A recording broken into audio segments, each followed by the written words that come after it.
Welcome to my Full Life and Faith Leaps podcast with me, Tiffany Jo Baker, where we help you experience God's power and rest in your purpose and progress as you move forward step by step in all the things God has called and created you to do at home and around the world.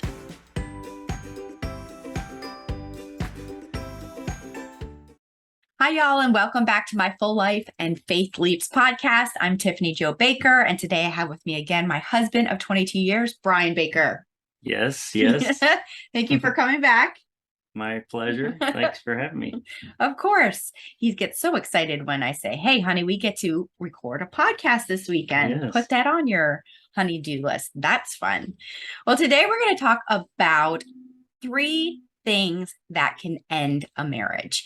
And over the years, Brian and I have been in different forms of marriage and family ministry, but we've worked with quite a few couples from pre-marital to in crisis and helped them through coaching and walking life with them and different things like that.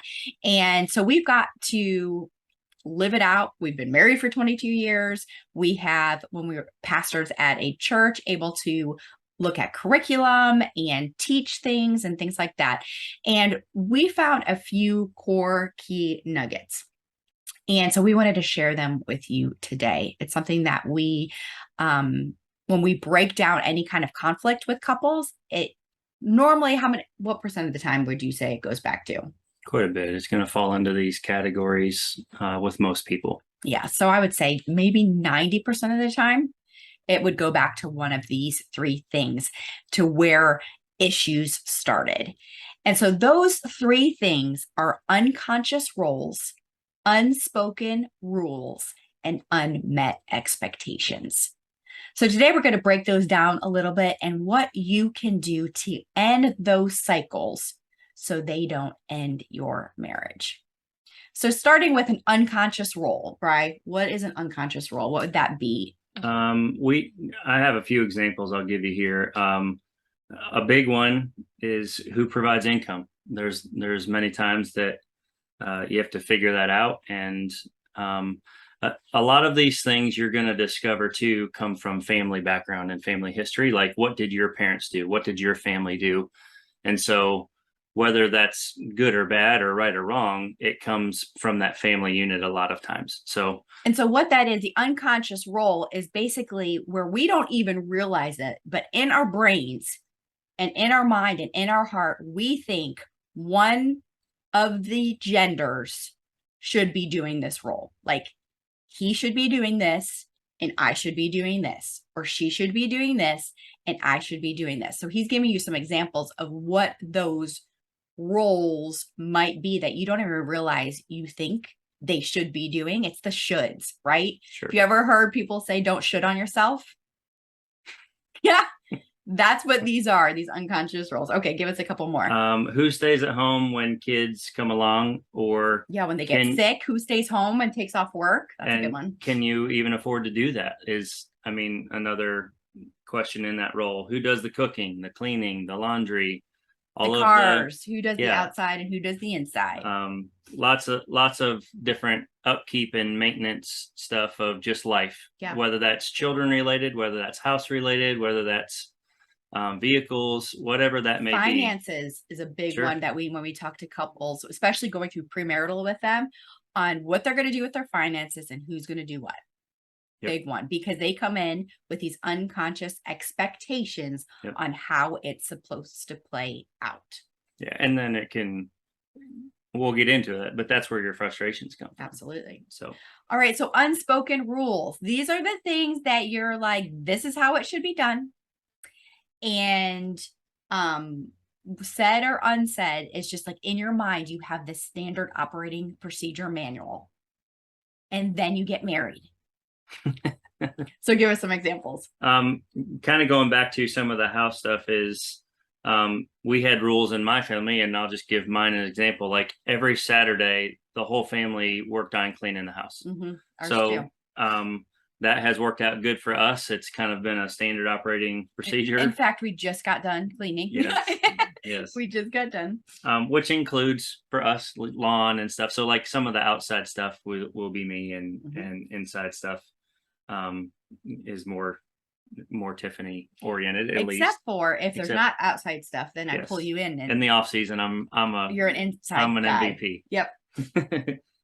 When you come home from a trip, this is kind of a joke for us, but when you come home from a trip, you unpack immediately. Absolutely. I And all didn't those who have said you unpack right when you get home, say amen. had no clue that that was a thing. That's a thing. It's a good thing. It was a rule. And then the classic stuff for a lot of marriages and stuff is like, where do you squeeze the toothpaste? Bottom or middle or Wherever you grab it. wherever. Toilet paper, does it go over? Does it go under? All of those classic examples of just little rules that can be different for every single person. And so I think the enemy would love to use any of those little things to create friction and problems in a marriage. And so we're just bringing those things out so that we can understand and Yeah. talk about little things, because little things can become big things. So, all right. So we talked about unconscious rules, unspoken rules, and now unmet expectations. This is when in your brain, you expect your spouse to do these things, want to do these things, be this way, have these type of priorities, and it doesn't get met. What are some examples?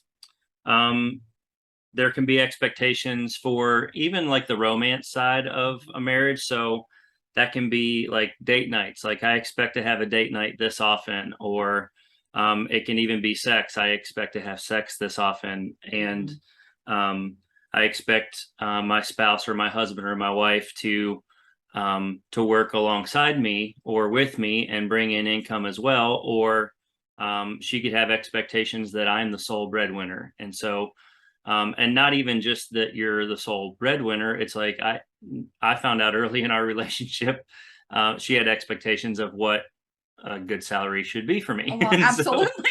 So, Yes. and so I mean, we have a lot of family jokes. We laugh about a lot of things, and it's because we've learned. You can have expectations of, we will have children by certain age or a certain stage of life or whatever that may be. So there's a lot of different things that could go into that. It can even be on the spiritual side where, well, I expect my husband to initiate devotions and initiate being the leader in the home spiritually. So I'm not going to prompt him, but I expect him, and I have these expectations for him to do these things. And so we all have these different expectations that we bring into a marriage, and they can be wonderful, but they can also be very destructive. And it really is a key in how we manage those expectations and work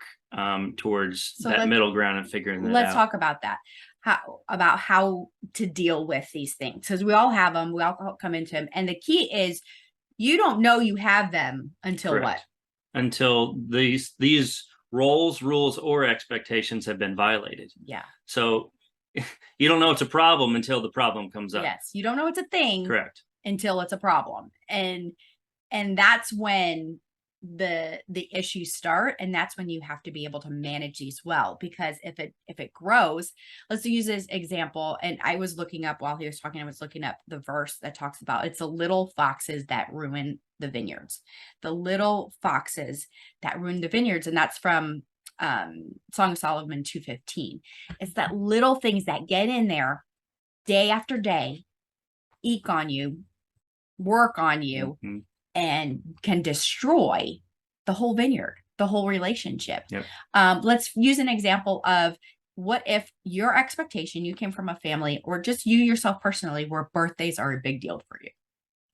Like, birthdays are things, celebrating, you love to celebrate, and then comes around your birthday and husband forgets. Let's say he forgets, or he doesn't do anything extravagant.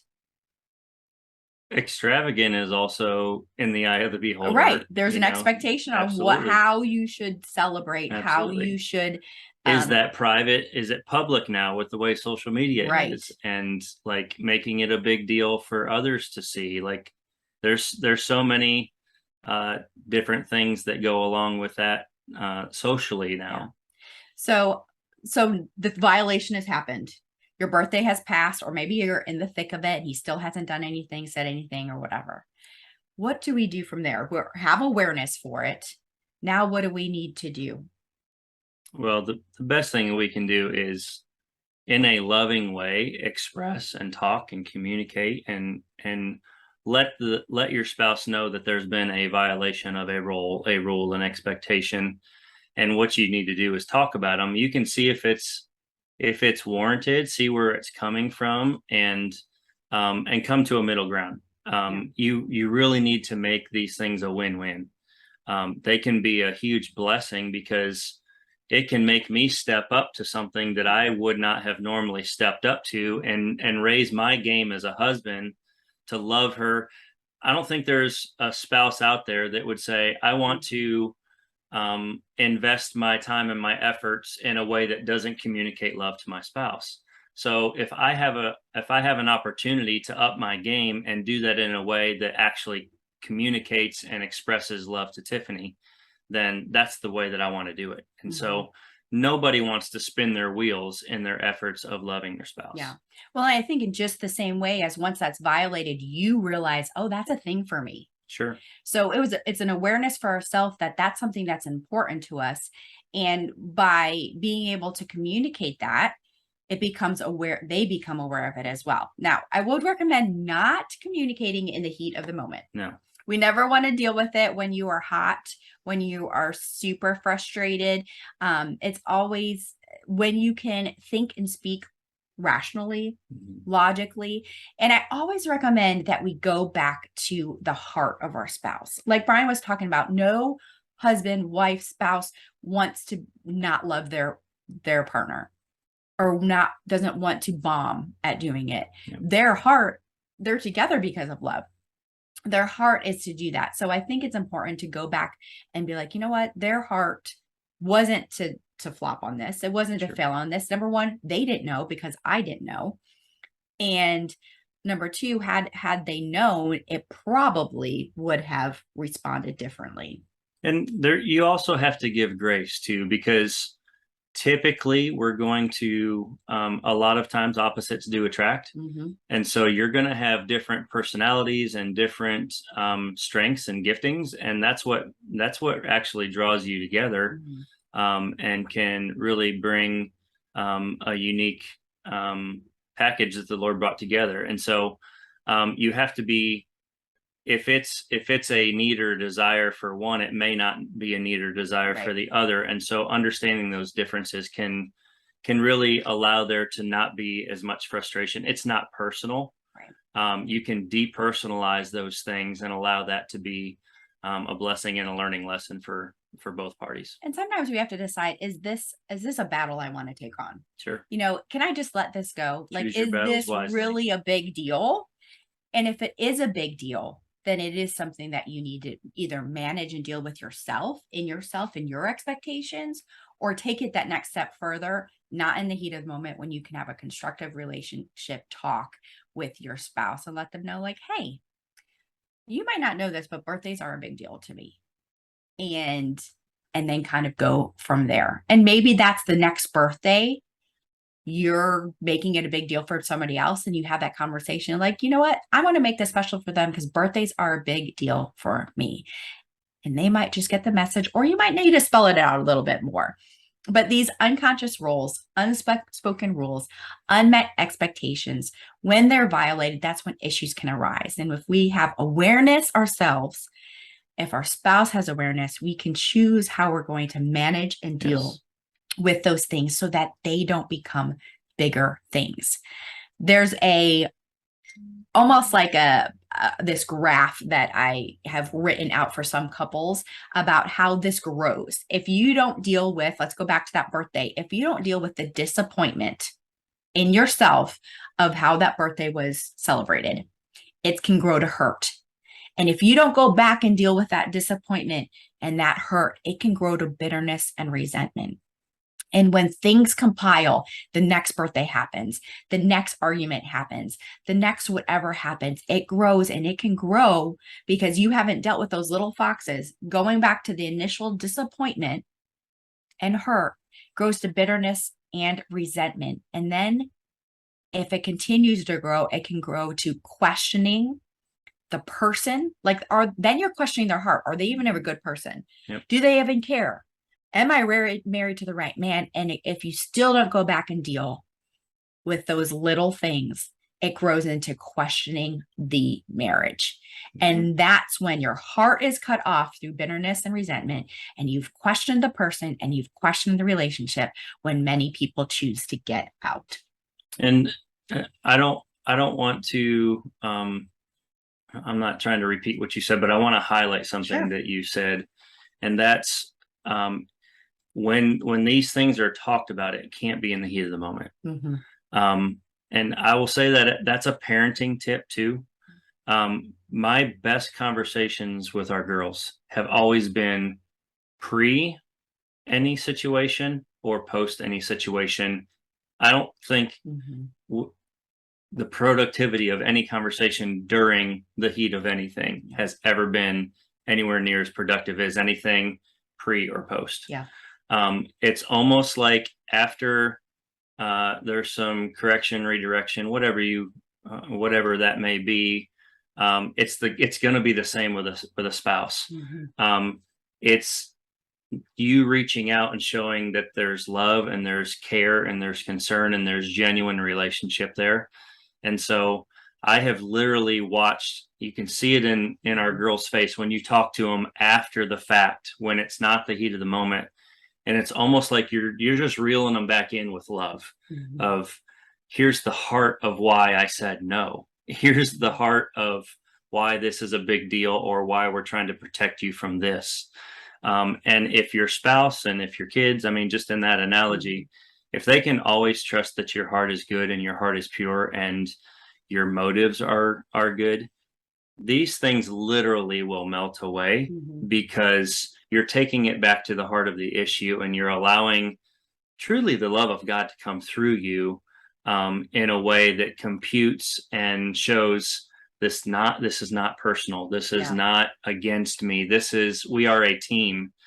We are a family. This is how we're going to operate. And it really just brings this unity in the marriage, or unity in the family, like there would not have been before. Yeah. And I think it's so important what you said, that pre thing communication. Like, if you know that birthdays are a big deal to you, yes, before your birthday, tell your husband.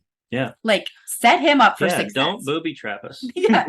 Set them up for success, and Yes. just let them know. Like, or like, if your Christmas present's a big deal, get it for yourself and have them wrap it. That's what we do. Whatever it is. But just remember that it's going to be a lot easier when you deal with the little things before they grow to big things, and that there is in the heat of the moment. You want to deal with the little foxes, the little things, so they don't grow. And sometimes that's dealing with it just ourselves and letting it go and overcoming those expectation rules. And sometimes it takes bringing the other one in so that they're aware as well, and they can help you manage it. We do not read minds well. We think that we do. Both genders. Yes, we try. But honestly, the best way is communication. Yeah, for sure. And talking. Yeah. So. Awesome. Well, we hope that this has given you some strategy, some success for your marriage and relationships, how these 3 things can help you succeed more in your marriages and in your parenting and all the places that you do. Brian and I get to go and speak about some of this at a marriage retreat coming up. So if you are part of a marriage group, maybe it's at a church or wherever it might be, and you'd like us to come, reach out. We'd love to come and speak to your group too, more about different marriage goals and how we can be a dream team together instead of just roommates. Yes. All right, y'all. Thank you for joining us. We'll see you next time. God bless you. See ya. Well, friends, thank you for joining us today on My Full Life and Faith Leaps podcast. If you enjoyed our time together and are taking away a nugget that has inspired your soul and success, would you share this episode with a loved one who could use it too? And if you haven't already, take a moment to rate and review this podcast and help me help others fuel and fulfill their faith journeys. Until next time, I'm Tiffany Jo Baker, a 3-time surrogate, speaker, and strategizer who loves to help you birth your God-given dreams at home and around the world. Now go do all the things God has called and created you to do with the grace and gifts God has given you.